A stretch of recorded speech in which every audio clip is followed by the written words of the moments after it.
আসে নিউজিল্যান্ডের কুক প্রণালী জয়। তিনি এর আগে 4টি চ্যানেল পার হয়েছিলেন। সেই তালিকায় ছিল English Channel London, Catalina Channel California, Molokai Channel Hawaii দ্বীপপুঞ্জ এবং রকনেস চ্যানেল। এবার তালিকায় যুক্ত হলো বিপদশঙ্কুর কুক। পূর্ব বর্ধমানের কালনা পৌর এলাকার বারুইপাড়ার বাড়ি সায়নীর। তার বাবা রাধেশ্যাম দাস অবসরপ্রাপ্ত স্কুল শিক্ষক, মা সাধারণ গৃহবধূ। বাবা রাধেশ্যাম দাসের হাত ধরে সায়নীর সাঁতারে হাতেখড়ি হয়। তিনি একটা সময় ঋষরা সুইমিং ক্লাবে সাঁতার শিখেছিলেন। একটা সময় বাংলার কিংবদন্তি সাঁতারু বুলা চৌধুরী সপ্তসাগর পার করেছিলেন।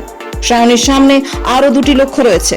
তিনি জিব্রাল্টার ও নর্থ চ্যানেল পেরোতে পারলেই বুলাকে স্পর্শ করে ফেলবেন। সায়নীয় প্রকৃত অর্থে বাংলার জলকন্যা। রাধেশ্যাম দাস এদিন জানিয়েছেন, নিউজিল্যান্ডের সময় অনুযায়ী সকাল 8:22 আকাশ ভেঙে বৃষ্টি পড়ছিল। তার মধ্যে কুক প্রণালীতে 13 ডিগ্রি তাপমাত্রার কনকনে ঠান্ডা জলে নামে সায়নী।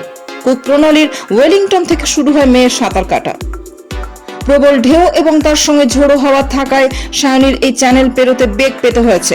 এই জয়ের পথে সায়নীকে জেলিফিশের মতো সামুদ্রিক প্রাণীর মোকাবিলাও করতে হয়েছে। সায়নীর বাবা আরো বলেন, জেলিফিশ আমার মেয়েকে দমিয়ে রাখতে পারেনি।